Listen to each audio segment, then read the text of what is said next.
Welcome back to the Deep Dive. Today we are tackling a topic that I think usually induces a mild state of panic in anyone preparing for a medical board exam or a college microbiology final. It certainly can. It's that foundational material, but when you look at the density of it, it can feel a bit like staring at a wall of hieroglyphics. Exactly. We're diving into Chapter 6 of Lippincott Illustrated Reviews, Microbiology, the 4th edition.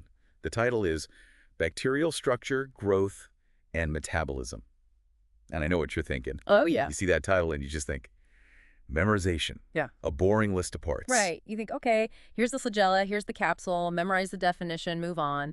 But that is absolutely the wrong way to look at it. And that's what I found so interesting reading through this chapter. This isn't just anatomy. It's a blueprint. That is the perfect way to frame it. I mean, if you understand the blueprint, how the bacterial machine is actually built, you understand how to break it. Right. This chapter is basically the instruction manual for how to kill bacteria 101. Every weird, hard-to-pronounce structure we talk about today is actually a target. It's a bullseye for the drugs we use to save lives. Exactly. So our mission today is to decode that machine. We're going to go from the outer shell, deep into the energy core, and finish with the grand finale.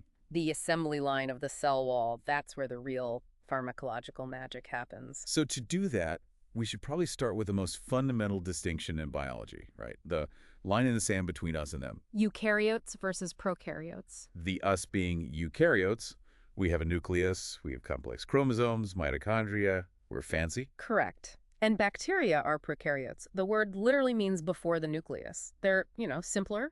Their genetic material isn't wrapped up in a membrane. It's just a single double-stranded DNA molecule, the nucleoid sort of floating in the cytoplasm. But the text makes a really important point here.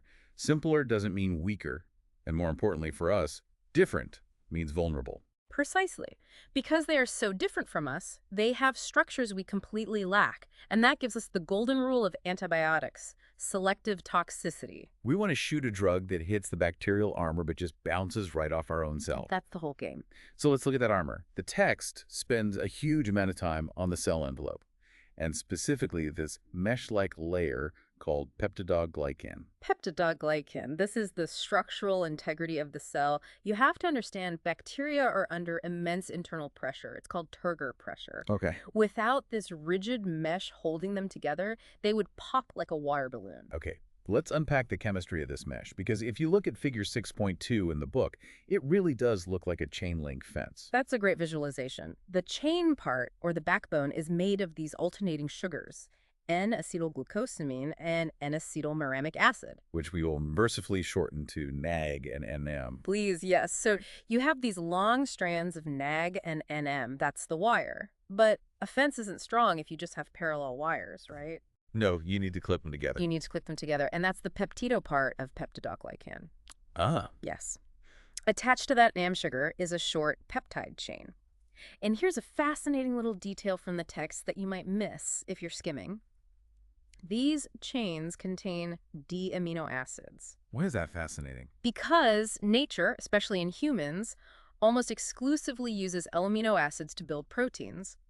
Our enzymes, our body's natural scissors, are designed to cut L shapes. Right. By using D-amino acids, specifically D-alanine, the bacteria make their wall resistant to our enzymes. That is so clever. It's like using a different type of screw head so the standard screwdriver doesn't fit. Exactly that. It prevents our body from easily dismantling their defense. Okay, so this wall, this peptidoglycan mesh, it looks very different depending on which tribe of bacteria you're looking at. This brings us to the gram-positive versus gram-negative showdown. The high-yield differentiation, absolutely. Yeah. If you're looking at figure 6.3 in the book, you have to be able to visualize this difference. It determines, well, everything in clinical diagnostics. Okay, let's paint the picture. Gram-positive.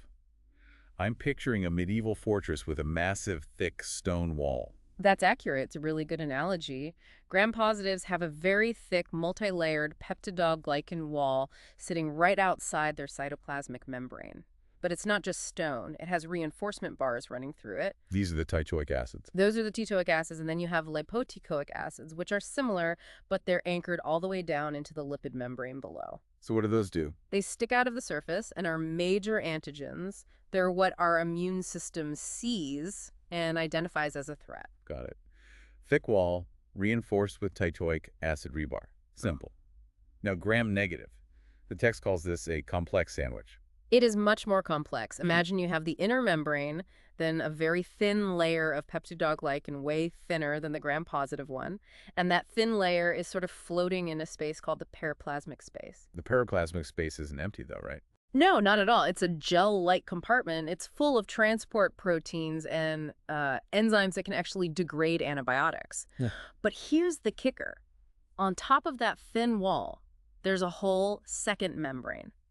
The outer membrane. So it's a membrane sandwich with a thin wall filling. Exactly. And this outer membrane is absolutely critical for clinical medicine because of what's embedded in it. Lipopolysaccharide, LPS. This is one of those acronyms that should trigger a siren in a medical student's head. LPS. It really should. LPS has the O polysaccharide, which is kind of like a flag identifying the strain, but deeply embedded in the membrane is lipid A. And lipid A is the villain of the story. Lipid A is toxic. It's what we call an endotoxin. Let's clarify that distinction because the text makes a point of it. Exotoxin versus endotoxin. Yeah, that's important. An exotoxin is a poison the bacteria makes and actively shoots out, like a projectile. An endotoxin, like lipid A, is part of the bacterial body itself. It's structural. So it only hurts you if the bacteria breaks apart? That's right. When a gram-negative bacterium dies in hytesis, the lipid A is released. It triggers a massive, chaotic immune response. We're talking fever, shock, plunging blood pressure. It's very dangerous. So to summarize, gram-negatives are physically more fragile because of that thin wall, but chemically they're armed with this endotoxin shield. Perfectly put. All right, moving outward. We've built the wall, but some bacteria put on a coat. The capsule. Or the glycocalyx. Usually this is a sugar coating, a polysaccharide layer, and it's very sticky. Like a candy coating. A candy coating that acts like an invisibility cloak. It makes it very hard for our immune cells, our phagocytes, to grab onto the bacteria and eat them. It's slippery. And the text mentions one very specific exception for what this capsule is made of. Oh yeah, a classic exam question. Bacillus anthracis, the cause of anthrax. Instead of sugar, its capsule is made of protein poly-D-glutamic acid. Stick that in your memory bank. Anthrax wears a protein coat. Now, what about movement? We've got flagella. The propellers. These are long tails anchored into the membrane by a rotary machine, literally a basal body that spins. If you look at figure 6.4, you can see how it anchors differently in gram-positives versus gram-negatives. But the function is the same. Chemotaxis. Right, moving toward chemical attractants like food or away from repellents like toxins. And then there are the shorter hairs, the pili. Pili or fimbriae. Don't confuse them with flagella. Pili aren't for swimming, they're for sticking. Like Velcro. Exactly like Velcro. They allow bacteria to attach to our cells and colonize.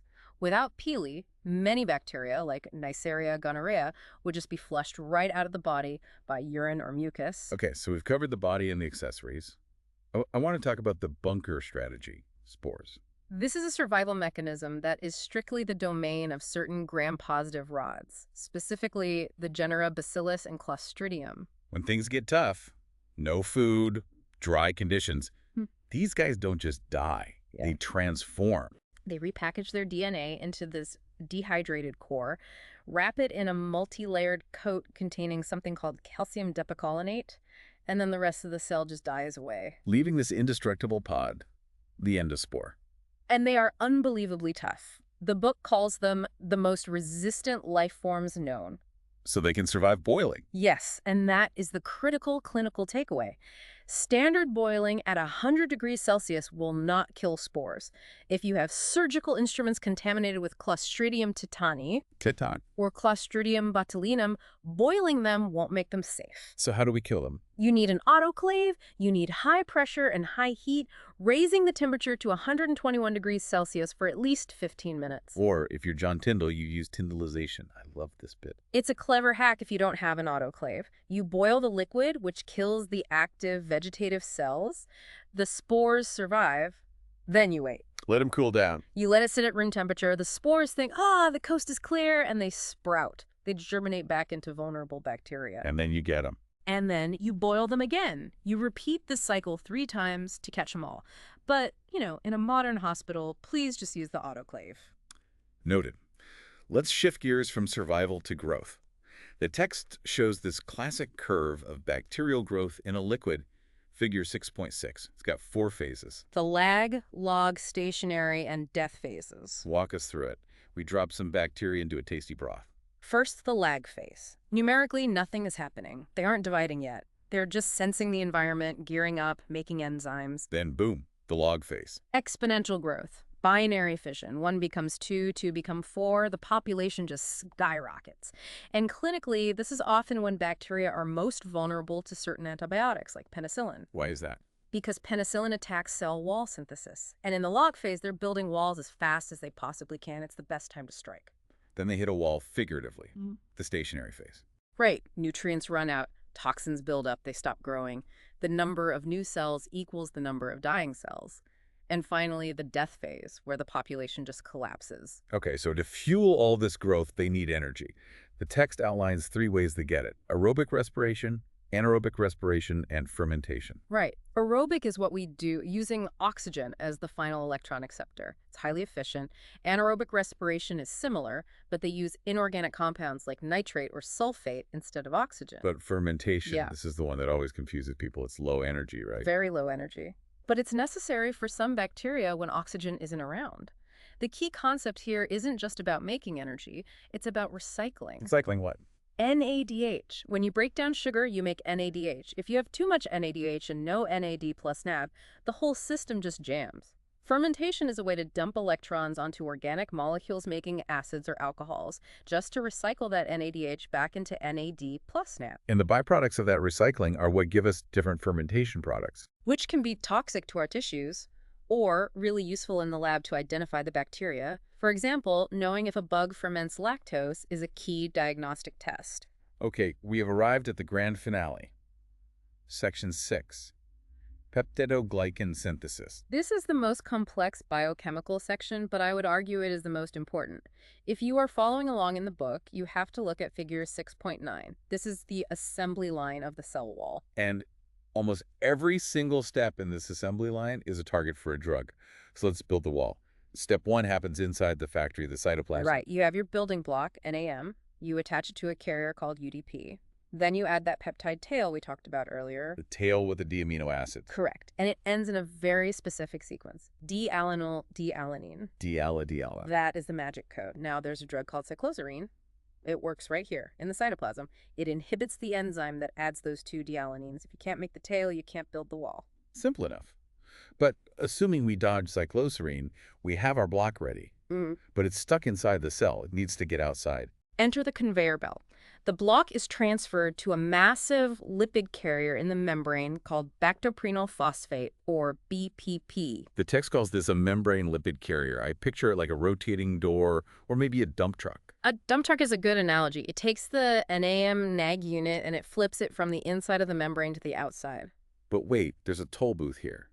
Or more like a roadblock. Bacitracin. How does bacitracin stop the truck? Well, after the bactoprenyl dumps its cargo outside, it has to flip back inside to pick up the next load. But chemically, it needs to lose a phosphate group to do that. Bacitracin blocks that step. It leaves the truck stranded on the outside. So the assembly line just grinds to a halt Yeah. because the transport system is jammed. Exactly. Okay, so let's say the block made it outside. Now it needs to be added to the growing wall. This is incorporation, but there is a massive obstacle here, vancomycin. Vancomycin, the heavy artillery. Vancomycin is a huge, bulky molecule. It physically wraps itself around that diala tail on the building block. It just hugs it. So it's like putting a cap on a Lego brick so it can't click into place. That's a perfect analogy. It physically blocks the incorporation.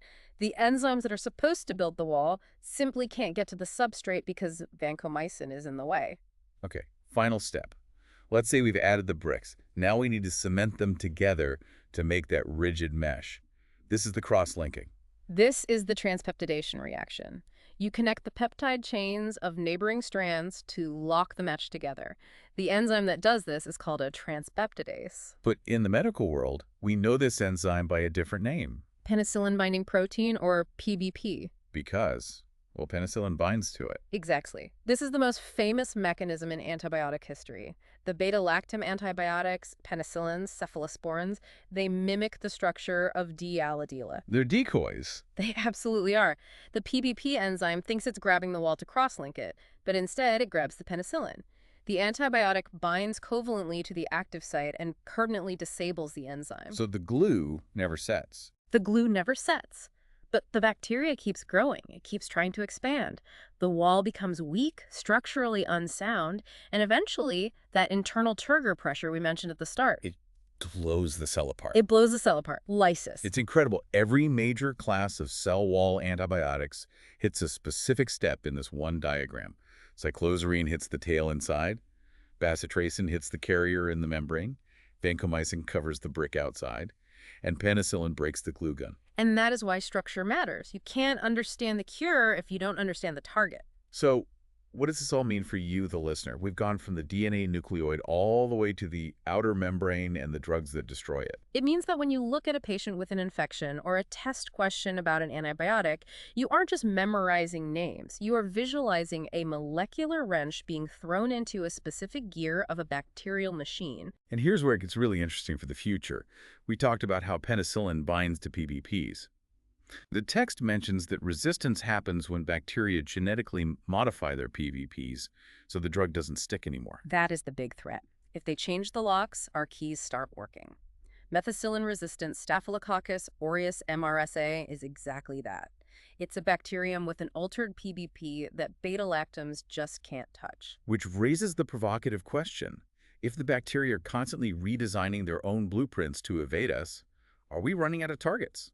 We've targeted the wall, the ribosome, the DNA.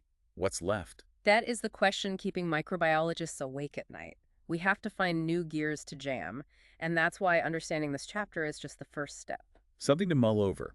We hope this deep dive gave you the blueprint you need to master Chapter 6. Study the structures and the functions will follow. Thanks for joining this last-minute lecture deep dive. We'll catch you on the next one.